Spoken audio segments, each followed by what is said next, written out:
If you're an artist that's trying to get on Triple J, I think you've got to look at not just the music department, but look at the specific programs as well that may be relevant to you as an act. Welcome to the Music Business Facts Podcast, where successful music industry experts share their industry secrets that will help you take your music career to the next level. G'day, ladies and gentlemen. Rodney Holder's my name, and thank you so much for joining me on my podcast here at musicbusinessfacts.com. I really do appreciate you spending your time with me and letting me into your ears. Triple J radio station. If you're an Aussie listener, then I'm pretty sure you know about Triple J. It's the Australian taxpayer-funded national youth broadcasting network. And if you're one of my international listeners, then this episode is going to educate you about what's arguably one of the most powerful and important promotional mediums within the Australian music landscape. Now, in 2018, there are many exciting and innovative ways to promote your music with artistry and without any of the traditional promotional media vehicles. But in my humble opinion, Triple J should still certainly be on your radar as a potentially powerful promotional avenue for your music. Of course, that all depends somewhat on your genre and your demographic, but with over 2 million listeners each week around the country, you'd be crazy not to be pitching your stuff to Triple J. And Triple J is often contentious, and a lot of people have a lot of things to say about the station. All I'll say is that if your music or your message gets broadcast on the J's, then a lot of people will potentially hear your tunes in almost every nook and cranny of this beautiful, vast, great southern land of ours. And as musicians, labels, managers, agents and promoters, that's obviously what we want, right? We want people to hear our shit. So Triple J can, not always, but it can really turbocharge your music career in this country. And this is evident when you look at many of the great and iconic artists that have done great commercially here in Australia over the years, as so many of them can trace their success back to having support from Triple J. Even my old metal band Alchemist, we could see dramatic positive results at shows whenever we received a bit of airplay from Triple J.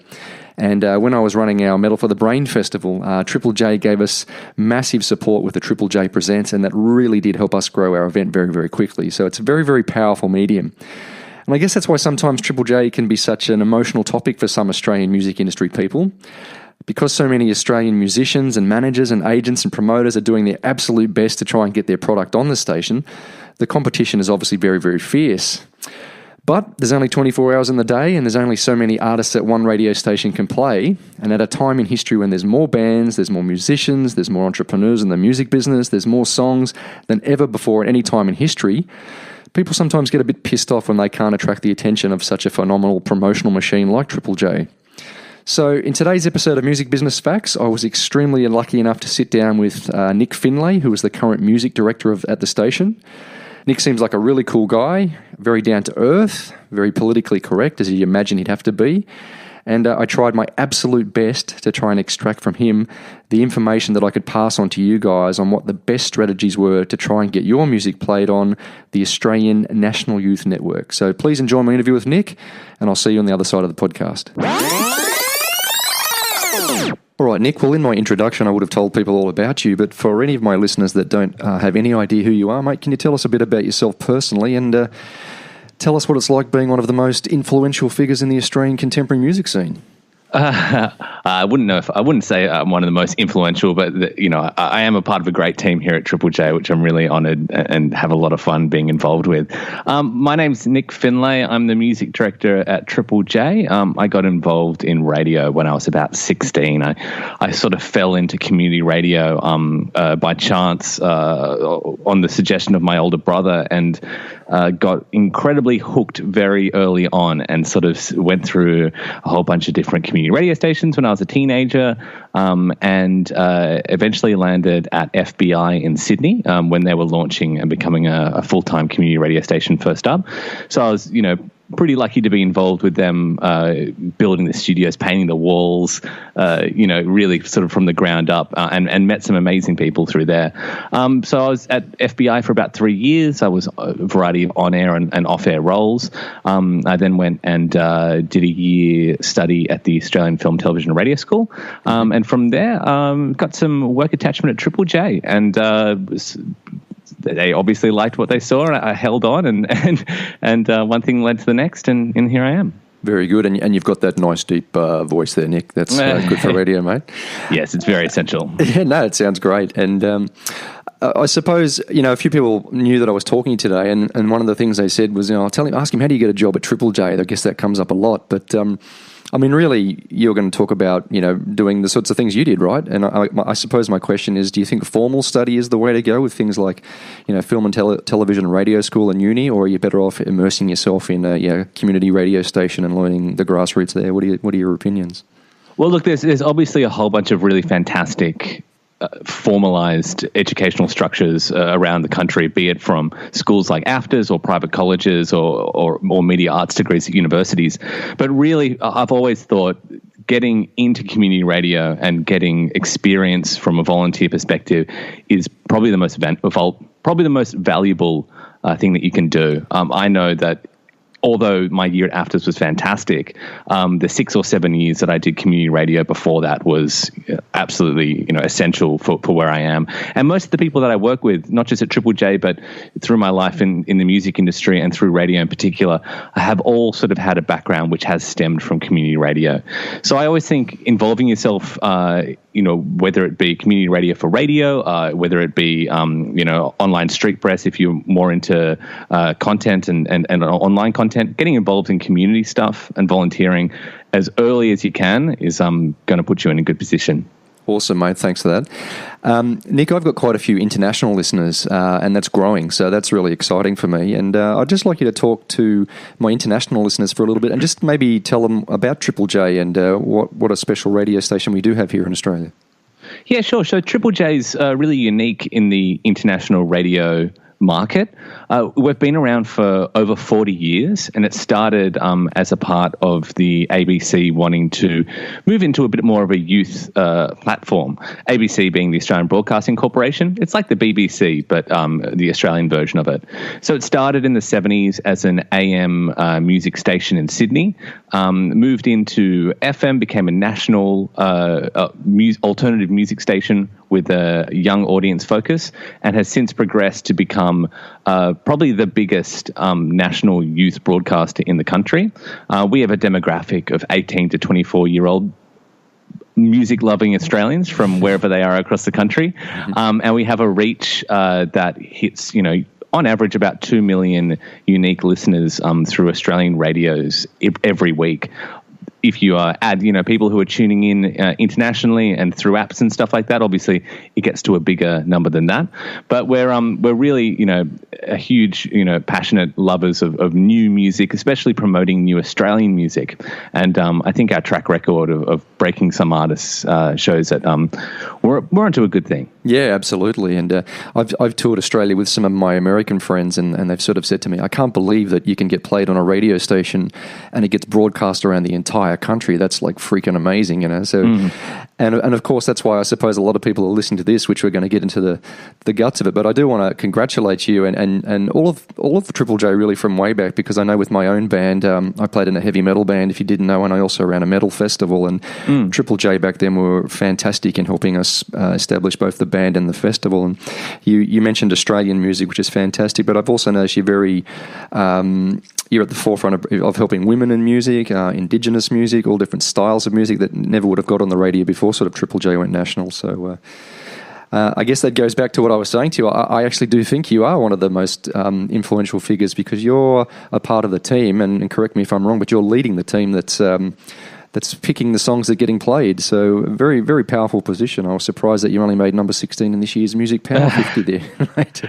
Oh, look, I work with a fantastic team here at Triple J. Obviously, Gemma Pike is the assistant music director here. We have Carla Ramby, who's our music researcher, a producer, and also one of our on-air talents.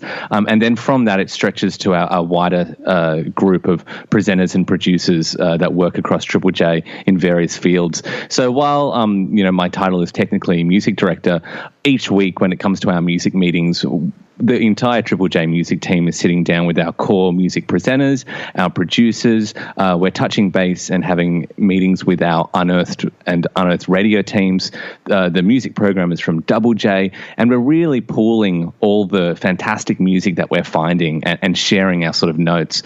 So, would be silly not to lean on some of the incredible music heads that we work with. So it's definitely not a one-man job when it comes to what the music gets put on the radio. Yeah, no, I'm sure. No. Well, thanks for clearing that up. Nick, if you don't mind, I'd like to get right into the meat and potatoes because I know we don't have a lot of time and I want to try and get as much value for the listener and the reader if I do transcribe this for them. So let's start with getting your attention. I know that's a question that you get asked a lot, and I've read of not too many interviews with you. You're quite elusive on the internet, really, but there was one I read where you said, if you be active in your scene, if you gig heaps, if you pull out great music, and that's all great advice, and I'm sure most people know that. But there's, I wanted to know, what would you say to the musician or the manager whose artist is doing all of that stuff and they're still not getting the attention? Is it because they don't fit your demographic, or they just haven't been able to break through? I'm just trying to see if you have any sort of response to the musicians that say, well, shit, I'm touring my ass off, people are coming and seeing us, we've got this support, we're great music, but we're not getting on Triple J. Look, obviously, there is so much more amazing Australian music than we can physically fit on the radio. So that's one, simple sort of equation when it comes to the great body of Australian artists out there making exciting new music and what we can fit on Triple J. So obviously, each week we're looking at all the fantastic music that's either getting serviced to us or that we're finding independently ourselves. And we're trying to really nut out what's the perfect sort of match of what Triple J, what we would like it to sound like on air. So we're going to have a great level of diversity when it comes to the styles that we're hearing, the genres, where the bands are from, the diversity of the artist. And so we may have a song that we really like and we hold on to it for quite a while before we have the room to add it because it's up against a whole bunch of similar sounding stuff. So bringing it back to your question of what an artist can do, unfortunately, I'm just going to have to strengthen my initial comment on this, and that's just not just be as proactive within your scene as possible, but just be as true to yourself as an artist as that you can be. When we're listening to music, it's those artists who are making songs which so real for what they are as an artist that it really impacts us from a listener's point of view. When a band or an act is trying to sort of maybe mimic a sound or go into a direction which is, being quite on trend recently, not being honest to themselves, it really sort of stands out when you're listening to it. It doesn't feel legitimate. So it's just about an artist continuing to grow and progress themselves as a band, as a solo act, as a producer, getting out there, touring as much as possible, engaging as much as you can with your own audience. And if we don't, get service to you soon, if you're being proactive and you're making exciting music, we'll come and find you pretty soon. Yep, good answer. I liked an old quote I've got here from Richard Kingsmill, where he said, if we're not getting your attention, be proactive and be persistent, but don't be a pain in the ass. There's that fine line. So I thought that was a good one, and that's advice I often tell my students and clients as well. Nick, let's talk about submissions. Like I said, I used to run a metal festival, and I used to get sent hundreds of submissions to play my festival. I can only imagine how many you must get, but I know with my own experience in that, I was very judgmental as a human being. How it was presented to me really made a big influence on the artists that I decided to select for my festival. And I guess I always tell people that story because, if it's a shitty submission and it's looking dodgy and it sounds dodgy, then you're probably only going to listen to 30 seconds of it and then it's into the bin or into the next one. I can only imagine that that's the way it rolls with you as well, because it's only 24 hours in the day and I'm assuming you need to sleep. And is that how it goes? Look, I don't think it's that important that something looks or comes across as polished. For me, it's all about the strength of the song. Okay. So I could get a band who's completely DIY, who sent me an email from their Gmail account that just says, "Hey Nick, here's our new single. Have a listen to it." If it's fantastic, then that's all I need. Sure, there are some basics when it comes to servicing music to not just myself, but I think any music outlet. You want to make sure you get the facts across. You want to make sure you're pretty concise with telling a bit of a background of who you are as an artist and what you're currently doing. But I never think that sort of bands need to tick a specific number of boxes of, you need to have a great glossy press shot, or you need to have music which is produced in a incredibly expensive studio. If you write a fantastic song and it sounds good recorded on your iPhone and you send it through to me on a Dropbox link, if it's great, then that's all I need. Okay, but you're not going to play a song that's been recorded on an iPhone more than likely, are you? They're going to have to go to the studio from that point and get it mixed and mastered and recorded.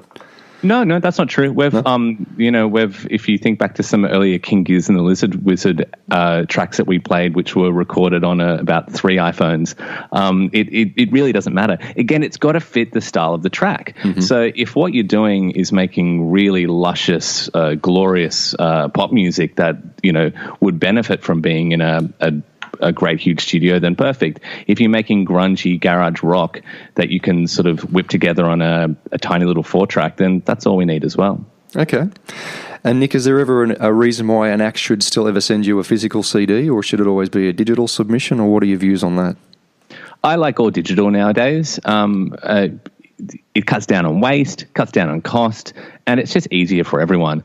So all I need is an email that has a link to a WAV or a stream, some clear, concise information, and I would much prefer my desk not to be cluttered with CDs like it was in the old days. Yeah, because they all end up in the bin mostly, don't they? That's it. Well, we try and recycle them, but yeah, it's a lot of waste. Yeah. It's an interesting question, because when I ask that to people around, the industry, there's a split. Younger people tend to still say what you just said, but some of the older school guys still like to have that physical disc to stick in the car. So I thought I'd ask, and now people know. Nick, is there a digital submission platform that's any better than the other, or like you said, just a link's fine? I'm thinking, Dropbox via a one-page link, via just having it on your website, or it doesn't really matter? Doesn't matter for me. Again, it's all about what the artist wants to work with. They may have a paid-for account. They may have a free account. As long as it's easy for me to click on and get a direct link to their song, that's all that matters. And of course, don't attach a massive WAV file that's going to plug up your inbox, right? Yeah, even an MP3 can tip my inbox over the edge sometimes. So yeah, please try and keep it to links only. Cool. Nick, do you want to talk a little bit about radio pluggers? Maybe first of all, giving your brief description of what a plugger is, and then I want to ask you a few questions around that. Well, yeah, there are people, publicists who will promote artists' music to a variety of different avenues, whether it's a streaming service, whether it's a blog, or whether it's a radio station.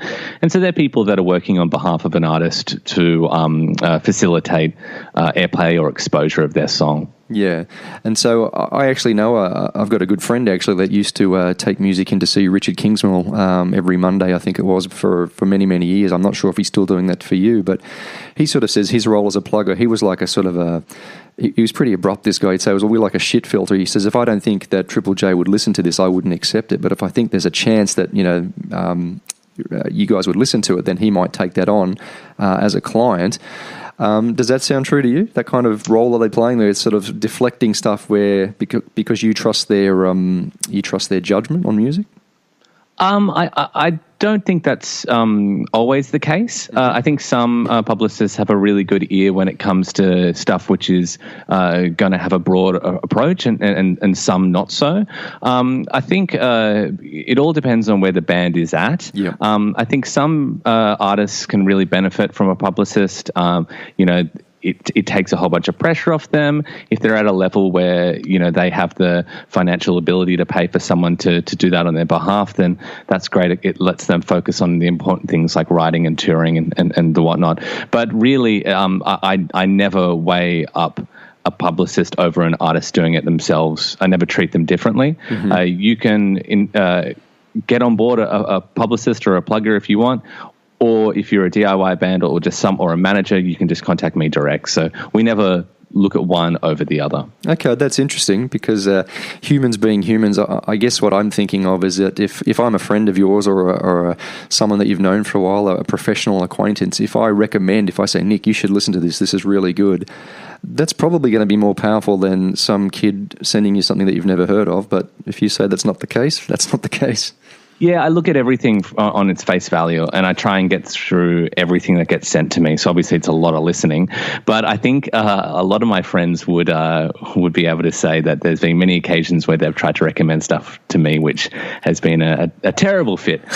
So while it is great, and the Australian music scene is relatively small, mm-hmm. So people are obviously talking and suggesting things to each other, and it is a great resource pool, I think, for the industry as a whole. The fact that that the Australian music industry is small. It means that we all know each other, that everyone sort of interacts with each other. But if a song is that good, when we hear it, we'll know it's that good. We see record reps, we see radio pluggers, we see bands, we see managers on Mondays and Tuesday mornings. They can come into the Triple J offices in Sydney, but it's not restricted to people who are labels or publicists. I have bands come up on a weekly basis and just have a chat with me. Saying that, it's 2018, and I really don't expect people to come and see me on a weekly basis in person. Again, I don't put preference for seeing people in real life than I do getting digitally serviced. So I would hate to hear, an artist spend money just to come and see me in Sydney to service a track when they can do that for free from wherever they're sitting on email. Okay. Nick, do you get people doing the publicity stunts? There's the famous one from many, many years ago where I think a band went on a hunger strike outside Triple J until you played their stuff. Does that stuff still kind of happen a lot? I'm just curious. Not really. I think most people realize that when people sort of try and dress up a song for whatever reason, it's usually because it's not that good and they're trying to sort of hide it a little bit. So I've always thought, let the song speak for itself. A great song doesn't need those bells and whistles surrounding it.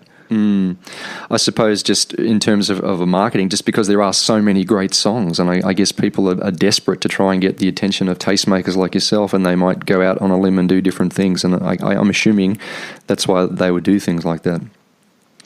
Yeah, look, I know some people, get taught those things at various music business schools and things like that. But my one point of advice is keep it simple and let the music speak for itself. If it's not getting the attention that you want it to, let's go and work on the next track. Yeah, cool.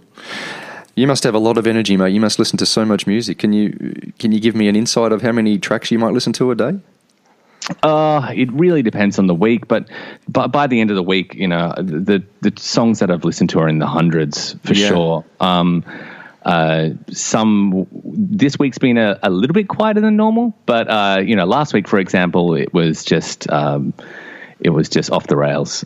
So that's another reason why it's great to get streaming links and things like that, because you can just continually roll through and have a great soundtrack to your working day. A lot of people listen to music to relax. I imagine you might just get home and go, my God, just give me some silence. Is that how it works? Look, silence is beautiful sometimes, but, some stuff may not make the radio for whatever reason, but there's always music which you find personal and that you can always escape with. That's the brilliance with music. Even if it is your job and even if you're surrounded by it, 24/7, and sometimes you just need to switch off, there can be an old track or an old album that you dust off, and that is your escape, and that's all you need, and that's the power of music. Excellent. Nick, I'm wondering, when you're out at a party or something and people say, oh, g'day, who are you? And you say, oh, g'day, I'm Nick, and they say, oh, what do you do? What's their response when you tell them? Do you think that people sometimes treat you differently because of this amazing position that you've earned and you're in? Oh, sometimes, but I guess in all positions, you tend to move towards the people that just treat you as as anyone else. So I definitely don't get treated better than your usual person at a party. I think I just sort of fit in with everyone else. But it's I usually just tell people I work at the ABC. I'm really proud to be a member of the ABC and what Triple J does for the ABC. So I don't think people treat me that much differently. Yeah. Okay. Well, if I owned a club, I'd make sure you're at the front of the line, mate, every time. But that's just me. I'm a member of the ABC, so I can't accept any favors in that respect. So very good. I'll line up with everyone else. Yeah, well, I suppose that's a good point. You probably end up on the front page of the news doing something like that, wouldn't you, these days?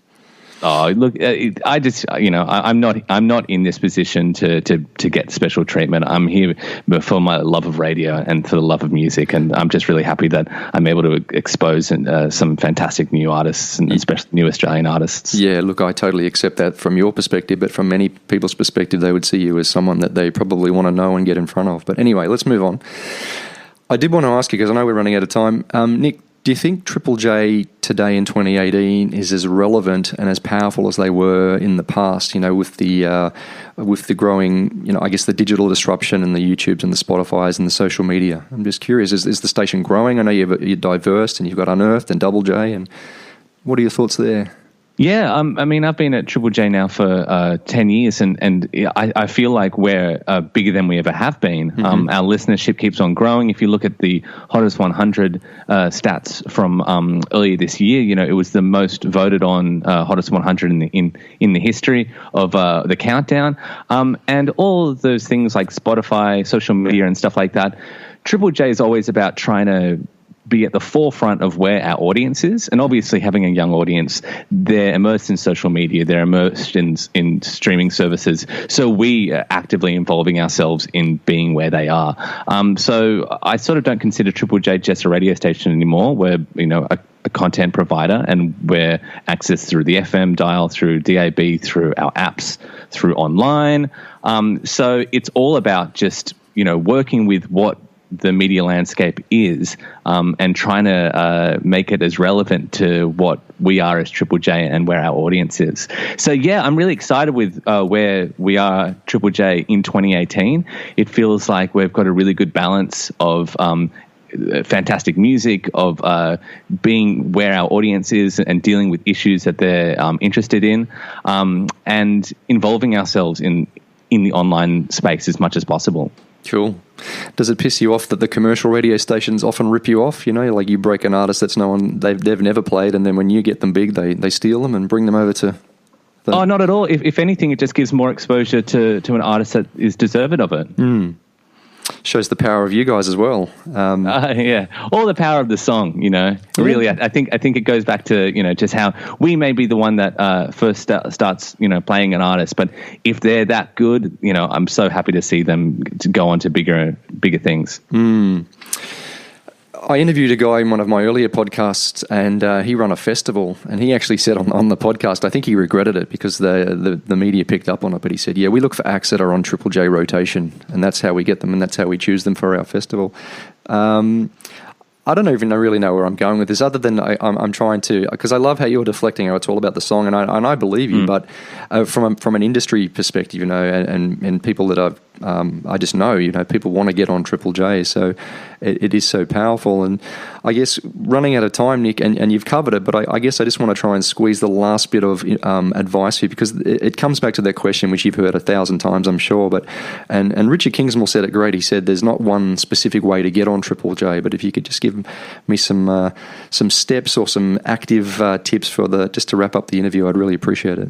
Yeah, sure. So if you're an artist that's trying to get on Triple J, I think you've got to look at not just the music department, but look at the specific programs as well that may be relevant to you as an act. So obviously, being a rising Australian artist, you should be sending yourself and trying to get in contact with Declan Byrne, our home and host as much as possible. You should be talking to specialist presenters if you fall into something that could fit the punk show Short Fast Loud, or Roots and All with Catchy, and if maybe Linda Mariano is a big fan of what you're into, so you send your new music her way. As I said earlier, we're a huge station filled with music heads, and we're all talking to each other. So if you start getting in the ear of Declan, for example, it will take a couple of days before he comes up to myself and Gemma and the other people in the music team and starts talking to us about your music. So never just think of attentioning stuff to the music department as being the only way to get into Triple J. There's obviously all of our specialist presenters. On top of that, we have the Unearthed digital radio platform, which has had huge success since we've launched it many years ago. And uploading your music to Unearthed and getting exposure through that radio station is a huge leg up as well. And we're obviously closely working with the Unearthed team. So it goes back to being true to yourself as an artist, being as explosive as you can when it comes to being involved in your scene, and obviously also servicing stuff to Unearthed and Double J, our older sister station, which is again, in the last 4 years that it's been active, has had some incredible successes. And what's so exciting about Double J is having an audience that's slightly older. It just means we get more space to program fantastic music, which may have unfortunately missed out earlier on. Awesome. Well, Nick Findlay, I really appreciate your time, mate. I know you must be a very, very, very busy guy, and I'm going to share this to as many people as possible because I think you've given us a great insight into yourself and the station, and also some good strategies on how to approach trying to get on the station. If anyone was listening to this and they wanted to get in touch with you, mate, is there a best way to do that? Yeah, I'm always I'm always readily available by email. ABC emails are pretty easy to get across. I probably won't read it on air because I don't want a whole bunch of spam bots, picking it up. Sure. But it's no secret how to get in contact with us via email. You can call us as well. There's always people in the music department. We're always readily available to listen to some exciting new music. Yeah, and that's one of the things that I really, I guess it was. I'm not surprised, but just I liked the fact that you guys are accessible and you can send the music to you guys and there's a good chance you'll reply and I think that's great. So I think people listening to this should be really inspired and don't be lazy and get off and do it and follow all those awesome tips that Nick's given us. So thanks so much for your time, Nick. No worries. Thanks, Rodney. And I appreciate also Jerry for helping me sort this out. And you know what? I've got a couple of young artists that I'm managing and they've got a couple of excellent songs. So you're going to get a couple of emails from me very soon. Send me some links. Well, there you have it, ladies and gentlemen. My interview with Mr. Nick Findlay, the music director of Triple J. What did you think? As always, I would absolutely love to hear from you and your thoughts. You can head over to facebook.com/musicbusinessfacts and let me know what you thought. I personally think that throughout the interview, Nick was being a bit coy. I really do think that Nick, as humble as he is and as nice as he is one of the most powerful guys in the Australian music landscape because obviously he's got the power to get you on that radio station and, 2 million unique listeners per week, and that's not including online and all the apps. Very, very powerful. If you liked the interview and if you thought there was some good stuff in there, I've actually created a free bonus that any of you guys can go and obtain.